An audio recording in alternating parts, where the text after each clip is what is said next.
This market's heating up and altcoins are looking absolutely primed like a powder keg for explosion. Coins like Sushi right here are a great example of coins that have been completely underperforming over the last few months.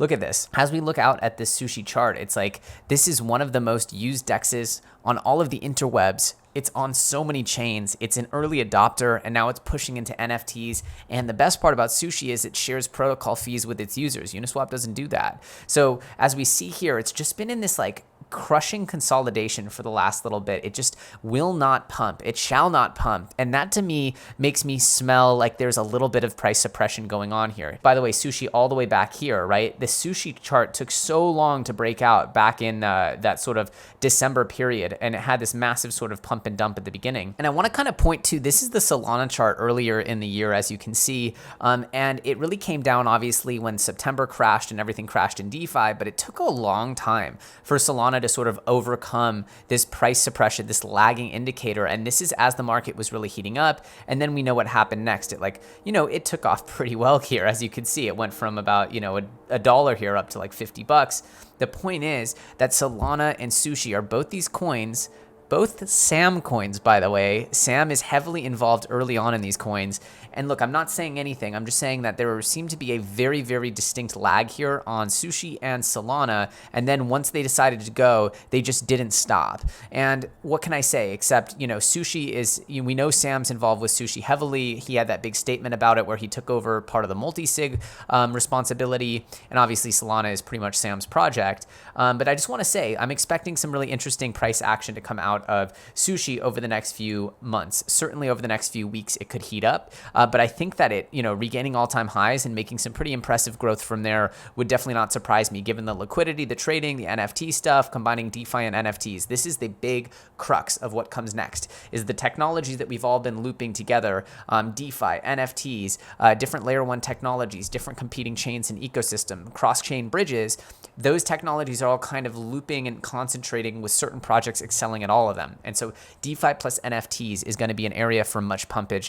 In my opinion, that's my belief. Again, I'm a big Sushi holder and I want this to go up. I accumulated heavily here in the sort of $10 range during this dip. And so, I'm hoping this goes up. But yeah, I obviously have a big Sushi position, just to be clear about that. And I want it to go up. I am biased, so do your own research. But there's a lot of excitement here around Sushi. And then Polkadot. I've been talking about the Polkadot ecosystem as well. This was the darling of DeFi during the summer of 2020. And it had this just a massive explosion where it went up to, at the time we thought it was really high, like $7, $7 billion valuation or something like that. And then it came down, and it just really took a long time to sort of regain its strength here and pop out in January. And then it went on this gorgeous, gorgeous run. But since then, just like Sushi, it's taken a while for it to really come back. It certainly hasn't had that Solana blast off. But in my opinion, the Polkadot ecosystem is just as exciting as Solana's. And there's a lot to love here. Certainly something I'm of the most bullish on, especially Polkadot ecosystem projects.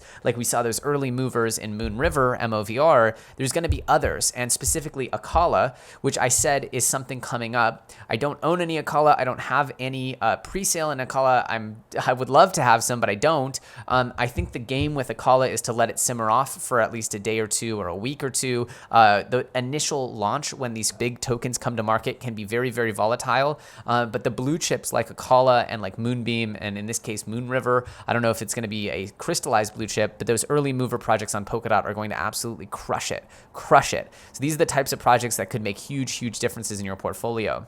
Again, I pointed out this coin Banana on my stream yesterday because this is the earned coin. This is the yield coin for the Cyberkongs ecosystem. And look how gorgeous this chart is. It's up, 34% on the day. And it hit at one point today, it hit a price of 43, or I think it was even higher. I think it was like, 43 bucks today. And that's pretty crazy because a $43 price tag on Cyberkongs or on these bananas means that someone's making 430 bucks a day on a Cyberkong, which is roughly $150,000 a year at these prices. Now, it's not to say that these will hold or whatever, but I'm just showing you that some of these early NFT plays, when combined with DeFi, in this case, literally owning an NFT with yield, is making people an executive salary for doing nothing but holding a 2D pixel art piece of NFT token. And this is the magic of getting into early ecosystems. This is a lot of what I was talking about with the NFT ecosystem, is that something that seems like it's a simple collectible is actually proving to be much,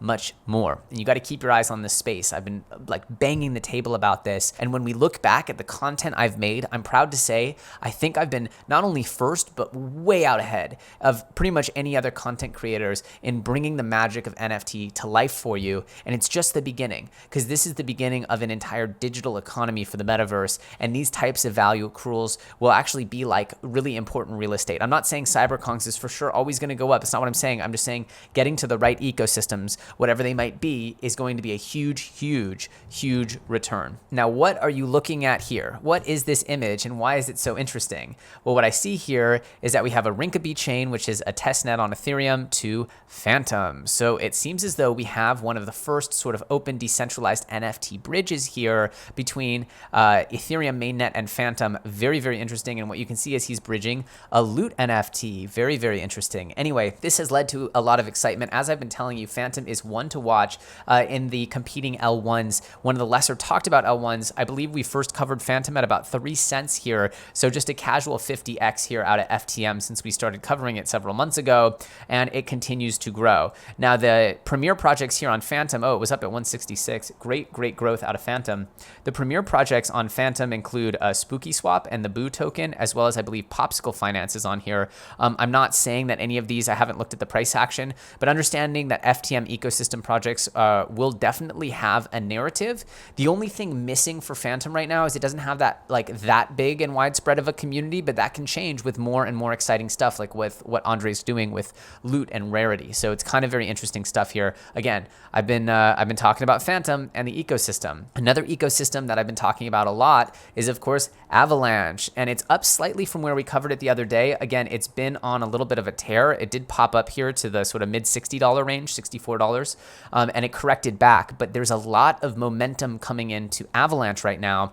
And here's one good example of it, which is Aave coming to Avalanche. I told you this was going to happen, and this is going to be billions of dollars in liquidity coming to AVAX. So know that Avalanche and the ecosystem and its main sort of sushi swap equivalent here, in this case, Joe, is something where I have placed my bets. I'm holding Avalanche, I'm holding Joe, and I actually picked up a pretty aggressive stack of them because I do think that there's some energy in here. Even though you could argue that Phantom maybe has more tooling, I've seen a more passionate community out of Avalanche so far. Again, that could change, and I could see a more of a swell out of the Phantom community. But there's a lot of excitement here, and I think this Joe dip was a very interesting one, whoever might have picked it up, because it looks like this thing has a lot of strength. You can see that it's got higher lows here and just wants to keep pushing up towards these highs. Again, when you have sort of like a premier DEX and you have like a leading DEX, especially that's emulating a great model like you're seeing with Sushi Swap, again, Joe just seems like a bet that I wanted to place. Do your own research. Again, I am biased. I like this project. I invested in it, but a lot of people come to this channel because they want to know what I'm buying. And quite frankly, I'm buying Joe and AVAX. What can I say? We also have Polygon. Again, Polygon gets slept on a lot. It's just one of those ecosystems that tends to fall out of the purview here, but there's a lot of big investment interest in Polygon, and it's getting crazy integrations with mainstream entities, as well as they just acquired a second blockchain, the Hermes blockchain, which is a ZK rollup blockchain, which means that Polygon is going to start going for this kind of Cosmos, Polkadot type interwoven blockchain type architecture. Again, this could take them a while to pull off, but just know that the ambition out of the Polygon team is very high here, and that they're going to continue growing from just one blockchain to many blockchains, and it's going to be very interesting to watch. Who knows if they're going to be able to pull it off, but again, the main sort of ecosystem projects there are looking like they could actually have some seriously good vibes and big gains. And finally, I wanted to shine a light again on Thorchain Rune. This is a project we've been covering since about 30 cents, and this is a cross-chain layer 1 DEX. DEX. This is a decentralized way to get from all the different layer ones, and this is going to be a hot narrative as essentially the interoperable future, the bridged future, becomes a very, very big reality. And speaking of bridges that were once darlings of this channel that I used to cover all the time, Ren, another bridge that helps you get from Bitcoin to Ethereum and other chains like Solana, Ren is on a massive pump. So it shows the renewed interest in DeFi, the renewed interest in bridges. Again, I told you bridges were going to be a hot button topic, and things like Thorchain and Ren are the core narratives